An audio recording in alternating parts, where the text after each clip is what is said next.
What's up, guys? JT Anime Nerd here, bringing you all that nerdy goodness. Today, we enter Act 1 of Kairi's side of the story within my rewrite for Kingdom Hearts 3, dubbed Kingdom Hearts 3 Keyblade War Edition. Kairi's chapters are pretty much going to be the most original writing I do for this rewrite, as well as probably the shortest writings I've ever done.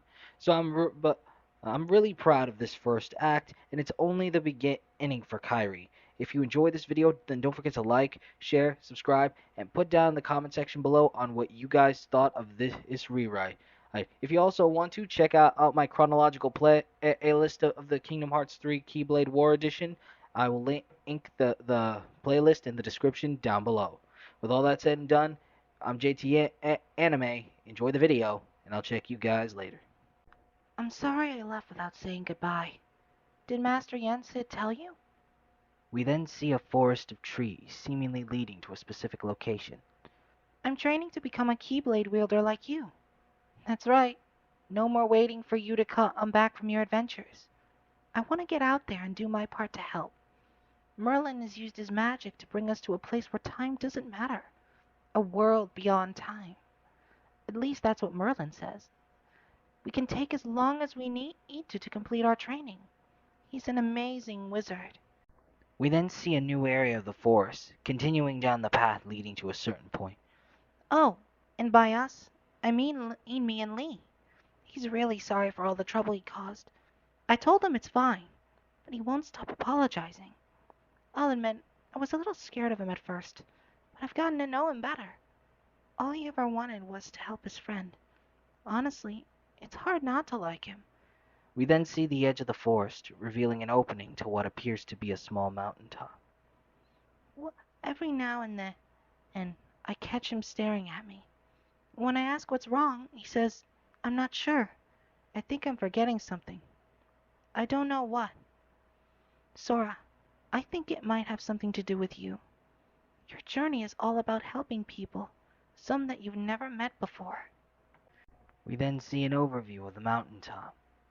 and some like Lee that you have. They're all counting on you.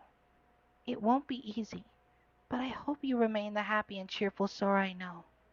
There's no heart your smile can't reach. We then see Kairi writing a letter to Sora in her flipbook, as the sounds of footsteps in the grass can be heard. Kairi looks to her side to see Lee looking down at her writing in her own notebook. What's wrong? Lee suddenly snaps out of whatever trance he was in when looking at Kairi. Huh? Nothing. Sorry. Lee, What? I am. Kairi chuckles as Lee sits down on a rock across from her. Kairi then continues writing her letter. A letter? yep. To Sora? Hmm, technically yes, but I won't send it. It's more for me. Ask Merlin. He'll deliver it for you. Yeah, but it's okay. I just like talking to Sora, even if it's on paper. Huh. Okay. Lee thinks for a moment and then begins to grab something from behind his back. Lee then pulls out two sea salt ice creams.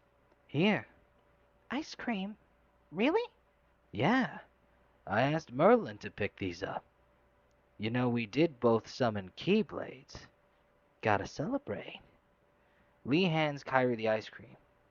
You're sweet, Lee. Lee chuckles for a moment. Nah. As Kairi begins to eat her ice cream, Lee begins to stare at her as if something seems familiar. What? Lee then snaps out of it again. Nothing. I just. Kairi then puts down the ice cream. You're trying to remember what you forgot? Well, I, yeah, yeah. Lee then looks onto his left into the horizon. So tomorrow, you and me in the ring. You ready? The sun begins to shine down in Lee's direction. Of course. Don't hold back, Lee. Promise? As Lee looks back at Kairi, he sees a blurry figure of a girl with black hair and an Organization 13 coat. This causes him to both drop his ice cream and shed tears from his eyes. He then notices the tears, not really understanding what caused them. Kairi then notices as Lee begins to wipe his eyes dry. Huh? Are you okay, Lee? Yeah, sorry. You're crying. What's wrong? Lee sniffles for a moment. Something in my eye. Lee. Lee then stands up. I'm gonna go. Sorry. Okay. But stop apologizing. Fine. On one condition. What? Call me Axel from now on. Lee then points his finger to his left temple, a trademark of his. Got it. Memorized? Yeah. Okay, Axel. Lee then takes his leave, not taking note of the ice cream he left on the ground. At the beginning of the next day, we get the title card of the world beyond time, the very world Kairi and Lee have been training in. We then see Kairi and Lee enter a grove, where Merlin stands in the center, ready to begin the next level of training. Right then, did you both get a good rest? Slept like a bear in a cave. Gotta say, it's nice to camp out once in a while. I'd give you beds if not for your insistence. Honestly, could be given at least a luxurious housing if you wish. Nah, it's more fun when you rough it. In all honesty, I consider it a part of the training. Nah, you never know when you're gonna be stranded, like Aqua. Wise decision. And indeed, then. Now then, shall we proceed with the training? Lee and Kyrie nod their heads in agreement in unison. Then commence your positions and we shall begin. Kyrie and Lee go to their respective spots, awaiting Merlin's next instructions. Now then, summon your weapons. Kyrie and Lee summon their Keyblades, ready to begin their training. Yesterday you learned to materialize your Keyblades at will and keep them materialized as throughout battle. Today you shall learn the basic combat skills as well as magic. Merlin then raises his wand. Ready? Kyrie and Lee then look at each other with serious expressions. Merlin then proceeds to throw down his wand to signify the beginning of their training session. Begin! We then begin a tutorial boss battle on Kyrie's controls and abilities. The boss fight ends in a reaction command where Kyrie and Lee clash Keyblades and are struggling to push each other back, only for Kyrie to push back Lee and hit him with a Blizzaga spell, knocking Lee back. After the battle, Kyrie runs up to Lee as he sits up. Lee, are you okay?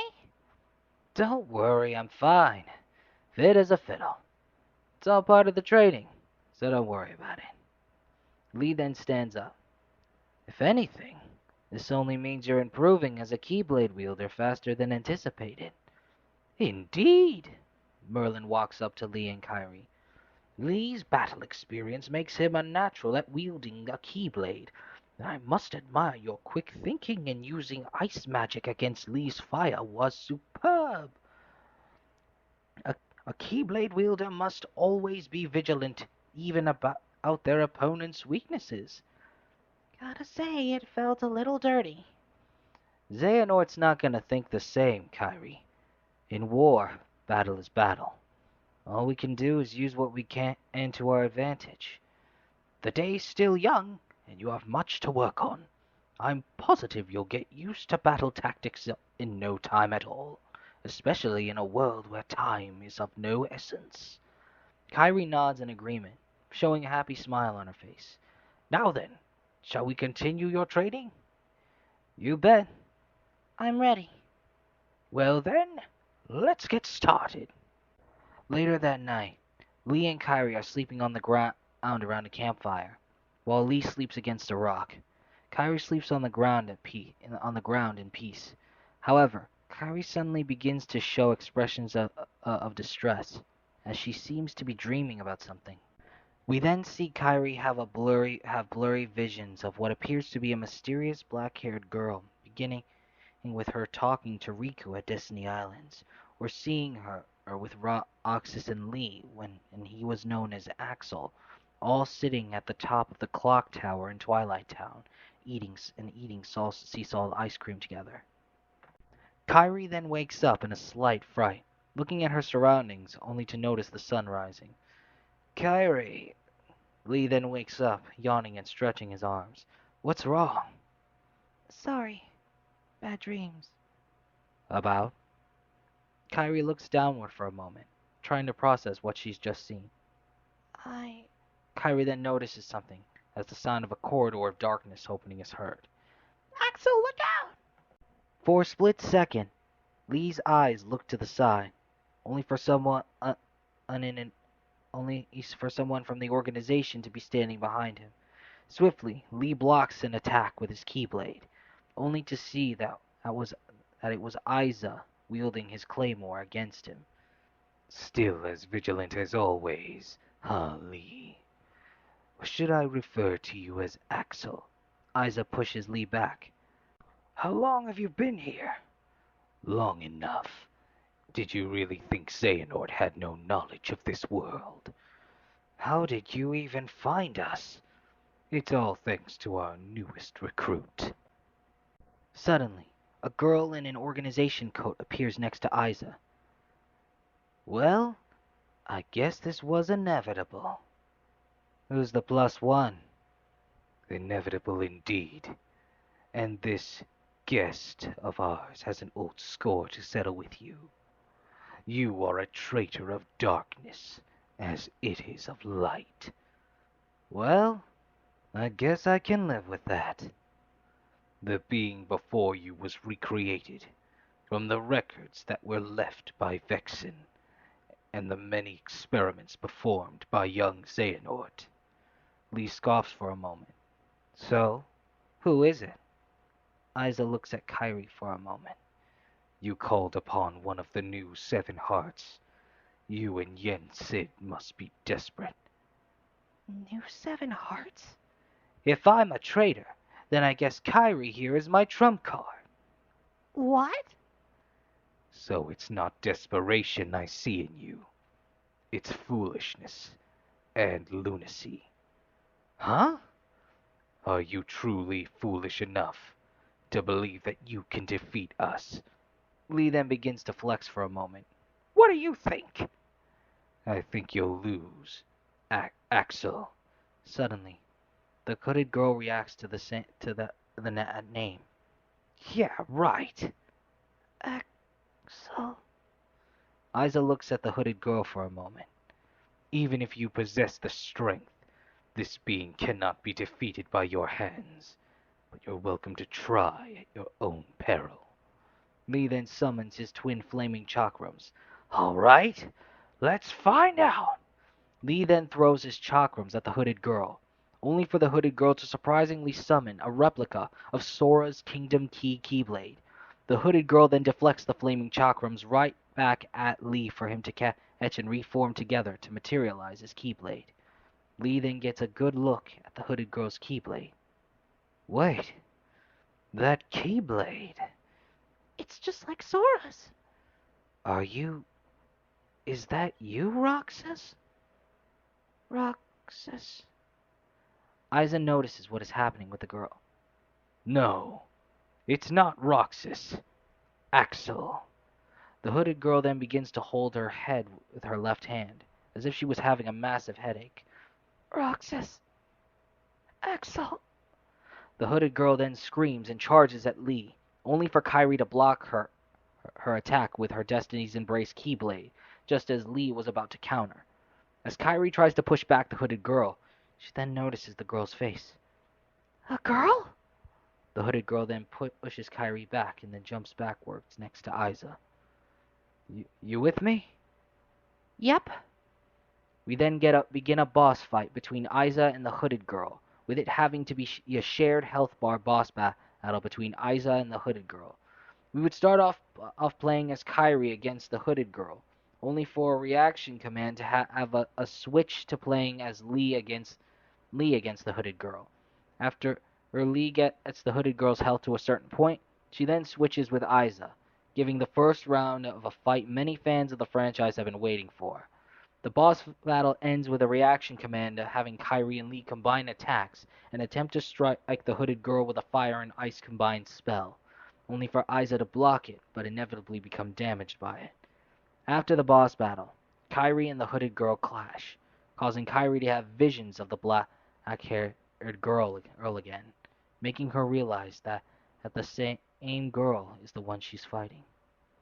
You're her? Hearing these words, the hooded girl jumps backwards to stand next to Isa.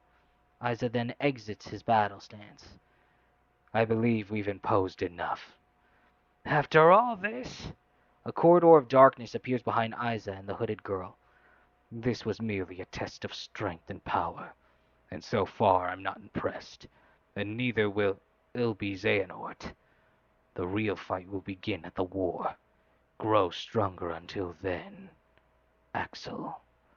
Isa and the hooded girl then take their leave into the corridor of darkness, followed by the corridor disappearing. Suddenly, Merlin arrives, but a bit too late. Oh dear, I'm terribly sorry. I was investigating the breach in this world when I heard the commotion created by your combined spell. I should have anticipated this. I must inform Yensid. It's all right. What's important is we keep up our training. No. Huh? I need to go looking for answers. What? Answers to what? Kairi then looks directly at Lee. To whom that girl really is.